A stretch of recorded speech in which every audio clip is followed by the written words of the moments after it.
So I decided to shut down my business for new clients at the end of 2025.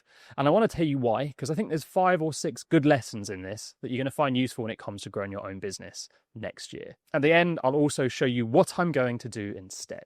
All right, so things went very well over the last 3 years. I did $1 million, then the next year I did 2 million, and then this year we're going to go over $4 million.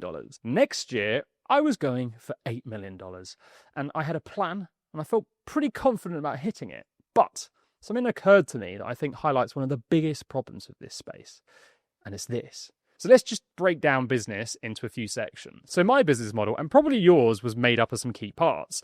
We have content creation, which is basically just making YouTube videos. Then we have marketing. So although making YouTube videos is kind of marketing, by that I mean email and sales pages and funnels. Then we have sales. So I had 3 full-time sales guys helping me out. Then we had delivery. So this is actually working with the clients to help them get results. Then you have team management. This is looking after the team. And then you have product improvements. This is working on the product to make it better and better.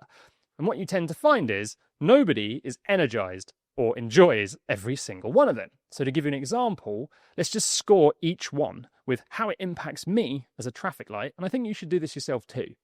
So I could make content 28 hours a day. It fills me with energy. I also love marketing, writing emails and building sales pages. I find it fun. I also love working on my product because it's building and improving stuff. So that's stuff like updating course content and making new apps to try and help make people's lives easier. So all of those things are green light. They don't zap me of energy. They actually give it to me. Then we have delivery. So I do like working with people, but what I tend to find is some people, they zap my energy, whilst others kind of fill me with it. So that gets an orange light. It's good, but I couldn't do it 24 hours a day. And then everything else on there sucks the life out of me and drains me. Now, when I say drains me, that means if I just do those tasks, I won't be able to get out of bed in the morning.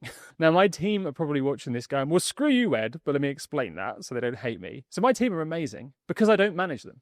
They have a ton of common sense and they're very good at what they do, so I don't really have to tell them to do much. So they don't drain me, but this is still a red zone because when I get new people on, most of the time they do, and I have to fire them pretty quick because they don't have that common sense I'm looking for. But the real red light problem here is sales.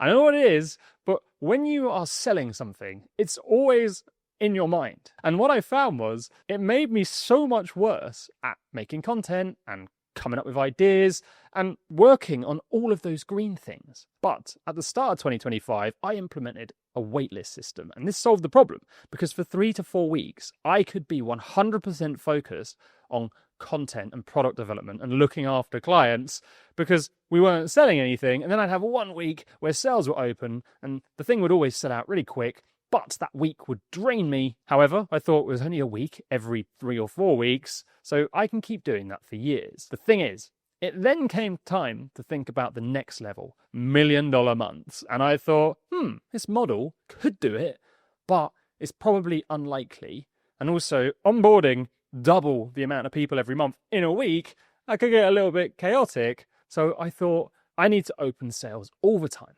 And to do that, I'm going to need more traffic to hit my sales page and discover my offer. Now, I could do this by posting more content, by putting more effort into the videos, by sending more emails, but that's probably going to burn me out. So I thought, all right, I'll start trying ads. I'll buy more traffic and use organic combined. And then next year, along with an upsell I had planned, I thought 8 million was going to be pretty doable. Anyway, we fired up the ads. And then suddenly, this whole new section appeared. The ultimate life-sucking drain section, ads. See, what I like about YouTube is that every video is kind of like an ad, but you get a ton of value from it. Whereas ads, they're just advertising. There's no value. So I think that's why I found this type of content sucked the life out of me like a Dyson with a V12 engine strapped onto it. But the worst thing was, with ads, there's now more attention needed to sales. So all the stuff that energized me was just getting pushed to one side, and I had very little time to do it. Now, I know how businesses work. I've been doing this long enough to know that the truth is, if you want to hit any level above you, you have to put yourself through an immense amount of pain and frustration where you leave your comfort zone of the thing that was working to seek out new heights so that you can earn more. I call it breaking yourself to remake yourself, and I had to break myself to remake myself into someone who was actually capable of making $8 million a year. But one morning I woke up and thought, Why? Why am I chasing more? Why do I care about $1 million month? And when I looked at what earning more meant, it just meant more time doing all the things I hate. Now, the business people out there, they're going to say, well, that's easy. You just outsource all of the stuff that you don't like and you build a bigger team. But I don't want to build a bigger team. It can drain me. I like the team I have. So I asked myself, well, why do you want to actually get to 8 million a year? And I was kind of ashamed when I realized the only reason I want to do this was for other people. So firstly, I think I just wanted the status of being someone who can hit that number because there's not that many people on the planet who can do it. But that is incredibly lame. That is a decision to base your entire self-worth off of your ego. But then also, when I looked at a lot of businesses doing big numbers, one thing I noticed was the bigger they got, the worse their product and service became. Probably because they're so focused on all the red things, getting new people, rather than kind of looking after them and making it better. So I thought, well, what do I want? And I realized, firstly, I love the idea that I make a video that gets 10,000 views and 10,000 people could potentially take action on one thing I say. And those 10,000 people then get more views on their videos, educating other people. So suddenly my one video with 10,000 views has impacted 1 million lives. And then secondly, I like finding ways to solve problems by making stuff. So I just thought, well, in that case, just do the green things 100% of the time. You enjoy it, and the knock-on effect of you doing it is epic. So that's what I'm going to do. I'm going to finish off the year. I'm going to let a few more people into my program. There's very limited spaces left now. And then when they're gone, or at the end of January, I'll look after them and every single person who I have been working with until our contracts end. Not that I have contracts. But then, at the start of next year, I'm just going to transition to a new business model. But Ed, why are you ending client support? That energizes you. It's orange. Well, it's because I know that most people don't want to do sales. They don't want to do client support, especially not on the level I've been doing it. And they don't want to build a big team.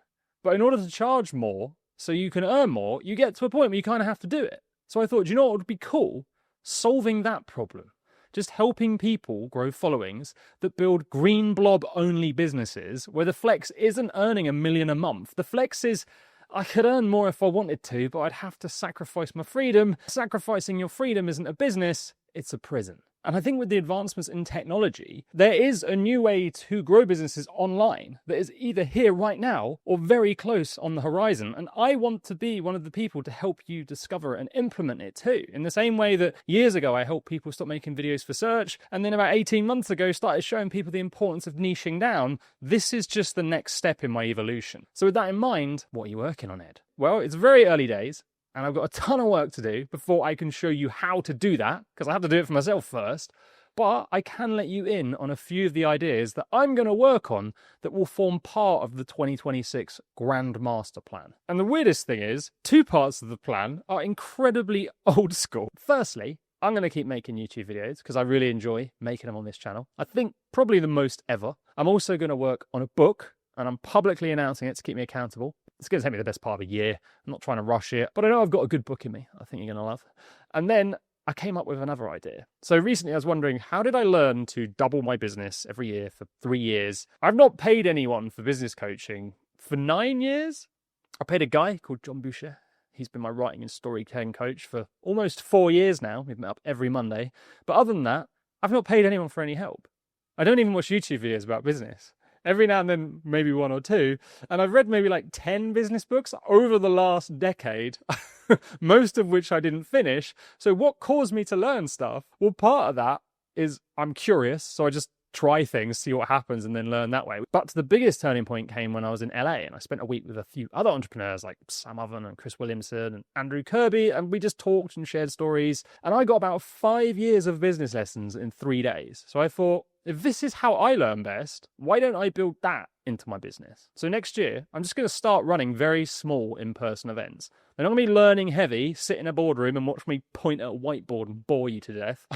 I don't think that's where the real value is. There'll be some sort of training, but the second half of the day is most likely just going to be hanging around with other really driven business owners so we can all learn from each other. It's like a tax-deductible holiday where you level up a year in 3 days. That's the rough idea now anyway. Now, I'm only going to offer this to existing clients first, as I'm an introvert, so this could be a blob that goes red quick and just sucks the life out of me. But I thought I'd try it anyway. And then that's kind of all I can announce right now. But access to myself after this year will no longer be available in the current form that I'm offering it. So if you do want to work closely with me and my team, this is the last chance to get the support I give every day to businesses. And if you want some of the best, simplest advice I think I've ever given to business about YouTube, watch this video next.